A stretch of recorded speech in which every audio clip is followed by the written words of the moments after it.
Hello, dear friends. I'm Mr. Johnson. I spent 35 years as a teacher in this small community. Today, I want to share with you one of the most unforgettable moments of my teaching career. It's so impactful that even now, when I lie down at night, I still think about that day and get goosebumps. Believe me, what I experienced that day didn't just affect me deeply. It touched the entire village. It was 1994. I was teaching at a small single-story two-classroom rural school in Montana. The winter had been particularly harsh that year, with snow piled up to our windows and roads barely passable. I remember feeling that familiar weight in my chest every morning, wondering if all my students would make it to school safely through those treacherous paths. That Tuesday morning started like any other. I arrived at school around 7:30, as I always did, unlocking the heavy wooden door that creaked with the cold. The school was freezing, our old heating system was struggling, and I could see my breath in the air. I felt that mix of determination and worry that I'd grown accustomed to over my 15 years of teaching at that point. You know that feeling when you're responsible for so much more than just education. When you're the teacher, the counselor, sometimes even the parent figure for these kids. I was preparing the day's math lesson on the chalkboard when I heard voices outside. Looking through the frost-covered window, I saw Sarah Mitchell, one of my students' mothers, walking slowly toward the school. She was heavily pregnant. Wide guess about 8.5 months along. My heart immediately started racing. Sarah lived about 2 miles away, and for her to walk all that distance in her condition, in this weather, something was wrong. When she knocked on the door, I could see the pain etched across her face. "Mr. Johnson," she said, her voice strained. I think the baby is coming. My husband took the truck to town yesterday and got stuck. I couldn't reach anyone, and the pain started about an hour ago." I felt this sudden rush of panic wash over me. I'm an elementary school teacher, not a doctor. My hands started trembling as I helped her inside. The warmth of the classroom seemed to intensify her discomfort, and she immediately grabbed onto one of the small desks, breathing heavily. "How far apart are the contractions?" I asked, trying to sound calmer than I felt. My mind was racing. What did I know about childbirth? Practically nothing beyond what I'd seen in movies. They're getting closer together," she gasped. "Maybe 5 minutes apart now?" 5 minutes apart. I knew that wasn't good. I felt this overwhelming sense of responsibility settling on my shoulders like a heavy blanket. This woman was depending on me, and I had no idea what I was doing. I ran to the old rotary phone in the corner of the classroom, my hands shaking as I dialed 911.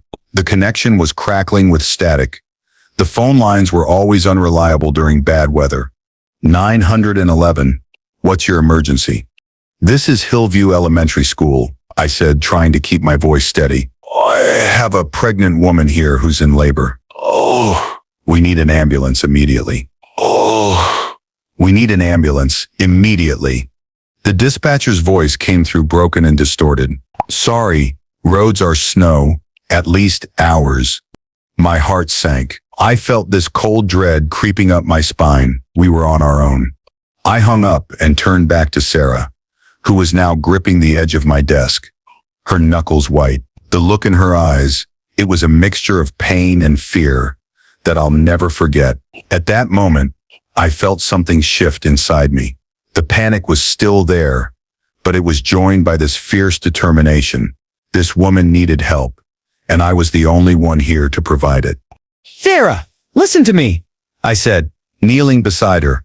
"The ambulance can't get through right now, but we're going to get through this together. You and me." I don't know where those words came from, but saying them out loud made me feel slightly more confident. Sometimes I think we have to fake courage until it becomes real. Just then, I heard the familiar sounds of children arriving for school. My stomach dropped. How was I going to handle this situation with a classroom full of 8- and 9-year-olds? "Mr. Johnson," came the cheerful voice of Tommy, one of my more energetic students. He burst through the door, followed by several other children, all chattering excitedly about the snow. They stopped dead in their tracks when they saw Sarah, bent over and clearly in distress. "Is Mrs. Mitchell okay?" asked Emma, my most observant student. I could see the worry in her young face, and it broke my heart. These children shouldn't have to witness this, but what choice did I have? Class, I need you all to go to the library right now, I said, trying to project calm authority. Mrs. Mitchell isn't feeling well, and I need to help her. Emma, you're in charge. Make sure everyone stays quiet and reads their books. I felt torn in two directions. What are my responsibility to my students and my urgent need to help Sarah? The teacher in me wanted to make sure the children were safe and cared for, but the human in me knew Sarah needed immediate attention. But Mr. Johnson, started Michael, another one of my students. No buts, Michael. This is very important. I need you all to be the most responsible students you've ever been. Can you do that for me? They nodded solemnly and filed out to the library, but I could see their curious and worried faces peeking around the doorframe. Children, I've learned, have an incredible ability to sense when something significant is happening. Sarah had another contraction, and this one was stronger. She cried out, and I felt completely helpless. The sound of her pain echoed in the small classroom, and I remember thinking, what if I can't do this? What if something goes wrong? I helped her to the reading corner, where we had some soft cushions and a small carpet. It wasn't ideal, but it was the most comfortable spot in the classroom. As I helped her settle down, I felt the weight of the moment pressing down on me. Here I was, a simple elementary school teacher, about to potentially deliver a baby. Have you done this before? Sarah asked between contractions, her eyes searching my face for reassurance. I wanted to lie, to tell her I knew exactly what I was doing, but I couldn't. No, Sarah, I haven't, but I'm going to do everything I can to help you. We're going to get through this. The honesty seemed to calm her somehow. Sometimes I think, people just need to know you're being real with them, even when the truth is scary. I tried calling 911 again, but the line was completely dead now. The storm must have knocked out more phone lines. I felt that familiar knot of anxiety in my stomach, but I pushed it down. There was no time for panic. Sarah's contractions were getting closer together, maybe 3 minutes apart now. I could see she was trying to be brave, but the pain was overwhelming her. Sweat beaded on her forehead despite the cold classroom. I need to push, she said suddenly, her voice filled with urgency. Push? Already? My heart started pounding so hard I was sure she could hear it. I had no medical training, no supplies, nothing, just my instincts and a desperate desire to help. Okay, Sarah. Okay, let me think. I ran to my desk and grabbed some clean towels I kept for art projects. They weren't sterile, but they were clean. I also grabbed the first aid kit from the wall, though I knew it wouldn't have much that could help with childbirth. From the library, I could hear whispered conversations among my students. Silly. They knew something serious was happening. Part of me wanted to send them home, but with the roads in such bad condition and no way to contact their parents, I felt responsible for keeping them safe at school. Mr. Johnson, Sarah called out, her voice strained. Look, Ed, I can feel the baby coming. I can feel the head. A surge of adrenaline shot through me. This was really happening in my classroom. Surrounded by alphabet charts and math posters, a new life was about to enter the world. The absurdity and beauty of it all hit me simultaneously. I knelt beside Sarah, trying to remember anything I might have heard about childbirth. Breathe, Sarah. Remember to breathe. Don't push until you absolutely have to. But even as I said it, I could see she was following her body's natural instincts. She was pushing, and there was nothing I could do to stop it. I can see the head, I said, my voice filled with amazement and terror in equal measure. There it was, Neba's a tiny wet head crowned with dark hair emerging into my classroom. At that moment, I felt something profound shift inside me. This wasn't just about helping someone anymore. I was witnessing the miracle of life itself. My hands were shaking as I supported the baby's head. The head is out, Sarah. You're doing incredible. Just a little more. The next contraction came, and with it, the shoulders. I had never felt such a mixture of fear and wonder. Here was this tiny, perfect human being, entering the world in the most unlikely of places. My hands, usually steady from years of writing on chalkboards and grading papers, were trembling as I helped guide this new life into the world. And then, with one final push from Sarah, the baby slipped into my hands completely. The silence that followed was deafening. For a moment that felt like an eternity, the baby didn't cry. My heart stopped. Was something wrong? Had I done something wrong? Then, as if responding to my silent prayer, the baby let out a strong, healthy cry that filled the entire classroom. Relief flooded through me so powerfully that I almost started crying myself. The baby was breathing, crying, very much alive. "It's a boy," I announced. My voice choked with emotion. "Sarah, you have a beautiful baby boy." The joy on Sarah's face was something I'll never forget. Despite the pain she just endured, despite the less than ideal circumstances, her face lit up with pure, radiant happiness. At that moment, I felt privileged to have been part of something so miraculous. I wrapped the baby in one of my clean towels and placed him on Sarah's chest. The bond between them was immediate and profound. Watching them together, I felt this overwhelming sense of completion, as if everything in my life had led to this moment. From the library, I could hear excited whispers from my students. Word had clearly spread that something extraordinary was happening. Despite my instructions to stay away, I noticed several small faces peeking around the doorframe. Their eyes were wide with wonder and curiosity. "Can we see the baby, Mr. Johnson?" asked Emma, her voice filled with awe. I looked at Sarah, who nodded weakly, but with a smile. "Hall, just for a minute," I said. "And you all need to be very quiet." My students filed in silently, forming a respectful semicircle around Sarah and her newborn son. The expressions on their faces were priceless. A mixture of wonder, excitement, and newfound maturity. They seemed to understand intuitively that they were witnessing something special, something they would remember for the rest of their lives. "He's so small," whispered Tommy, the same boy who had burst through the door so energetically just a couple of hours earlier. "What's his name?" asked Michael. Sarah looked up at me, then back at her son. "I think," she said softly, "I'm going to call him David. David Johnson Mitchell." The inclusion of my name caught me completely off guard. I felt tears welling up in my eyes, and I had to turn away for a moment to compose myself.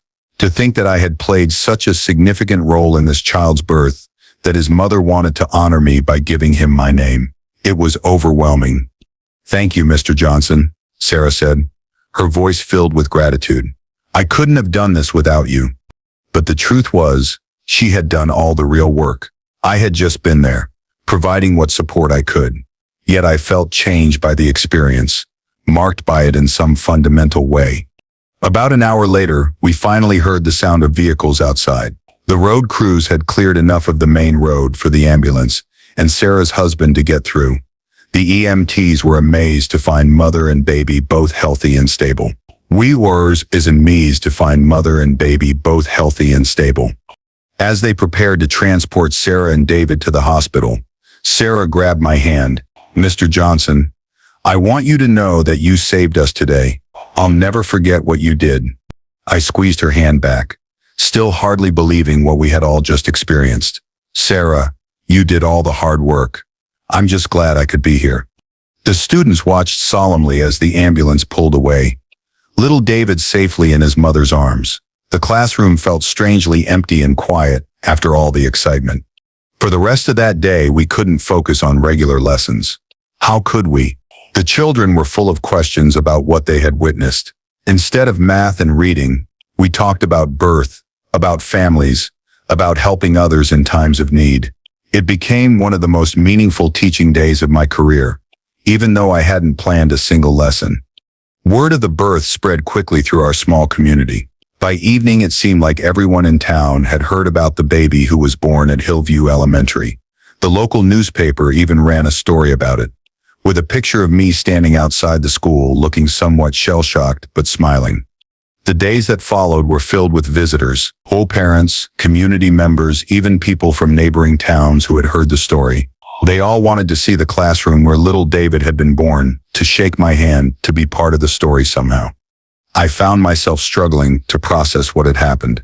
One day I was just Mr. Johnson, the elementary school teacher. The next day, I was the man who delivered a baby in his classroom. The experience had changed me in ways I was still trying to understand.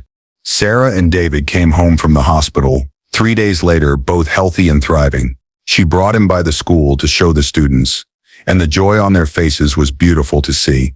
They felt like they were part of David's story, part of his beginning, and in a way they were.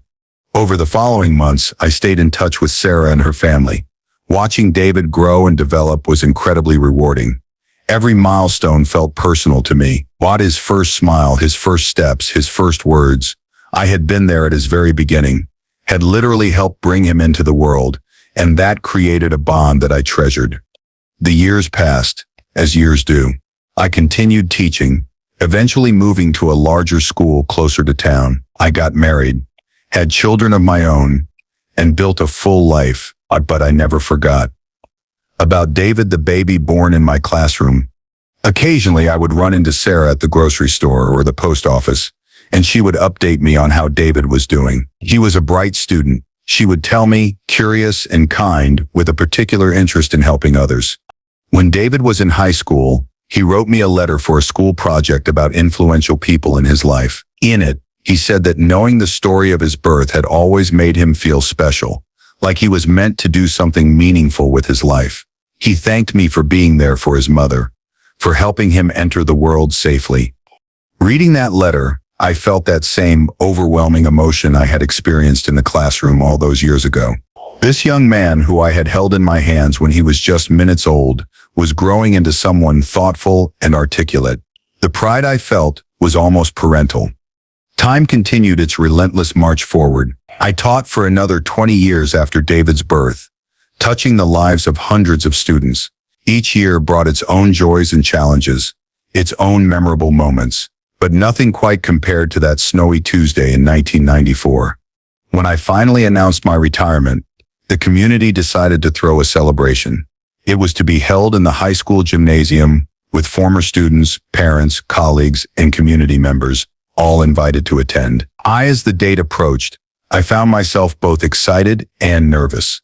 35 years of teaching generates a lot of memories, a lot of relationships, and I wasn't sure what to expect. The night of the retirement celebration arrived, and the gymnasium was packed. I was amazed at the turnout. People had come from all over the state to be there. As I sat on the stage, looking out at the sea of faces, I felt overwhelmed by gratitude for the life I had been privileged to live. The evening included speeches from the superintendent, from colleagues, from former students who had grown up and become teachers themselves. Each speaker shared stories about how I had influenced their lives, their education, their character. It was humbling and deeply moving. As the formal program was winding down, the master of ceremonies announced that there was one more surprise speaker. I wasn't sure who it could be. Everyone who had asked to speak had already been scheduled. Then from the back of the gymnasium, a young man in a white coat began walking toward the stage. He looked familiar, but I couldn't quite place him. As he got closer, I began to recognize features that reminded me of someone, but the memory was just out of reach. He took the microphone and turned to face the audience. "Good evening, everyone. My name is Dr. David Johnson Mitchell, and I'm currently completing my residency in pediatrics at the State University Hospital." David Hall, the baby born in my classroom, was now Dr. David Mitchell. I felt my heart leap with recognition and pride. Here was that tiny infant I had helped bring into the world. Now a grown man, a doctor, standing before hundreds of people. He continued, "I have a very special connection to Mr. Johnson that many of you may not know about. You see, 29 years ago, on a snowy Tuesday morning, I was born in his third grade classroom." A murmur of recognition rippled through the audience. Many people remembered the story, but seeing David as an adult, successful and accomplished, made it feel fresh and new again. "Mr. Johnson," David said, turning to face me directly, "I want you to know that the story of my birth has shaped my entire life. Knowing that you stepped up in a moment of crisis, that you put aside your fear and uncertainty to help my mother and me, taught me something profound about service to others." I could feel tears starting to form in my eyes. To see this young man whom I had literally held in my hands as a newborn, now standing before me as a doctor, was almost too wonderful to believe. David continued, when I was deciding what to do with my life, I kept coming back to that story. You weren't trained for what happened that day, but you didn't hesitate to help. You showed me that sometimes the most important thing we can do is simply be present for others in their time of need. That's why I became a doctor, and specifically why I chose pediatrics. I want to help children the way you helped me on the day I was born. The gymnasium was completely silent now. Everyone hanging on every word. I could see people in the audience wiping away tears, moved by the beauty and continuity of David's story. But there's something else, David said, his voice growing stronger. Last week, I had the incredible privilege of delivering a baby myself for the first time as the attending physician. As I held that newborn in my hands, I thought of you, Mr. Johnson. I thought of how you must have felt that day in 1994, holding me, a complete stranger's child, with such care and responsibility. I understood, in that moment, the profound nature of what you did for my family. By now I was openly crying. The emotions were too strong to contain. Our pride, joy, amazement, gratitude. They all swirled together in my chest until I felt like I might burst. David stepped closer to me. Mr. Johnson, you didn't just help deliver me that day. You delivered me into a world where I learned that ordinary people can do extraordinary things when circumstances demand it. You taught me, without even knowing it, that our greatest moments often come, not when we're prepared for them, but when we're called to rise above our preparation. He paused, and I could see that he was getting emotional too. I want to thank you not just for helping bring me into the world, but for showing me through your actions what it means to serve others. Every patient I treat, every child I help heal, carries with it a piece of what you taught me that snowy day in your classroom. The audience erupted in applause, a standing ovation that seemed to go on forever. But I barely noticed. All I could see was David, this remarkable young man who had grown from that tiny baby I had helped deliver into someone who was now helping deliver others. When the applause finally died down, David reached into his coat pocket and pulled out something small. I have one more thing, he said. This is the hospital bracelet from the day I was born. My mother saved it all these years, and she asked me to give it to you tonight. He handed me the tiny, faded hospital bracelet that read Baby Boy Mitchell with the date of his birth. Holding it in my hands, I was transported back to that classroom, to that moment when I first held him, to the fear and wonder and overwhelming responsibility I had felt.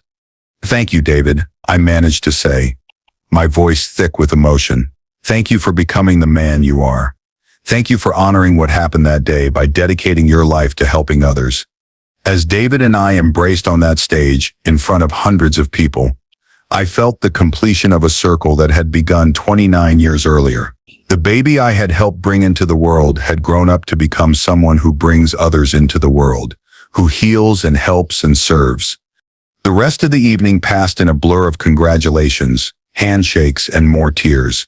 Person after person approached me to share their own memories, to thank me for some impact I had made on their lives.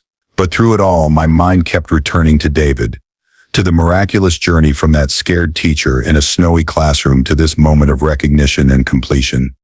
As the evening wound down, David and I had a chance to talk privately. He told me about his studies, his residency, his plans for the future. But more than that, we talked about that day in 1994, about how it had shaped both of our lives in ways we could never have imagined. You know, David said, I keep that newspaper clipping about my birth in my office at the hospital. Whenever I'm having a difficult day, whenever I doubt whether I'm making a difference, I look at it and remember where I came from. I remember that sometimes the most important work happens in the most unexpected places. Looking back now, as I sit in my comfortable retirement, I'm amazed by the unpredictable ways our lives intersect and influence each other. That Tuesday morning in 1994, I thought I was just a teacher dealing with an emergency situation. I had no idea I was helping to shape the future of someone who would go on to heal and help countless others. The experience taught me that we never know the full impact of our actions, the ripple effects that spread out from even the smallest acts of kindness and service. When I helped deliver David, I was just doing what needed to be done in that moment. I couldn't have foreseen that this child would grow up to become a doctor, inspired partly by what he learned about service from that day. David and I have stayed in close touch since that retirement celebration. He sends me updates on his work, photos of his own family. He's married now, with 2 children of his own, and occasional visits when he's in town. The bond we formed that day in my classroom has lasted a lifetime. Sometimes people ask me what the most rewarding moment of my teaching career was. There were so many students who struggled with reading suddenly having breakthrough moments, shy children finding their voices, classes working together to solve problems or help classmates in need. But if I'm being honest, nothing compares to seeing David walk across that stage at my retirement celebration, knowing that the scared teacher who helped bring him into the world had played some small part in shaping the compassionate doctor he became. The story doesn't end there, though. Just last month, David called me with news that made my heart swell with pride once again. He had been selected to head up a new program at the Children's Hospital, a program designed to bring medical care to underserved rural communities, places like the small Montana town where he was born. "I keep thinking about your classroom," he told me over the phone, "about how sometimes the most important care happens in the most unexpected places, with the most unlikely caregivers. I want to make sure that no matter where children are born, no matter how remote or difficult to reach, they have access to the medical care they need." As we talked, I was struck once again by the beautiful continuity of his journey. From a baby born in a rural classroom to a doctor, bringing medical care to rural communities, David's life had come full circle in the most wonderful way. These days, when former students visit or write to update me on their lives, I'm always amazed by the paths they've taken, the ways they've grown and changed. But David's story remains special to me, not just because of the dramatic circumstances of his birth, but because of what it taught me about the lasting impact we can have on each other's lives. That snowy Tuesday in 1994 was just one day out of thousands in my teaching career, but it was a day that changed everything. For Sarah, for David, for my students who witnessed it, and certainly for me. It reminded me that teaching isn't just about lesson plans and textbooks and standardized tests. It's about being present for the unexpected moments, the crisis points, the times when life demands more of us than we thought we could give. I often think about the other students who were in my classroom that day, the ones who watched quietly from the library doorway as David entered the world. They're adults now, with families and careers of their own. I wonder sometimes how witnessing that birth affected them, what lessons they took from seeing their teacher step up in a moment of need, what it taught them about helping others. The baby born in my classroom grew up to become a healer, a helper, someone who brings new life into the world and cares for the most vulnerable among us. Knowing that I played even a small part in that journey fills me with a profound sense of purpose and completion. As I finish writing this story, I'm looking at that faded hospital bracelet David gave me, the one that says Baby Boy Mitchell with that familiar date from 1994.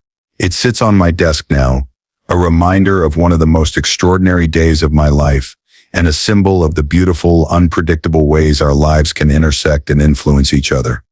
If you're a teacher or a parent, or anyone who works with children, remember that you never know which moments will matter most.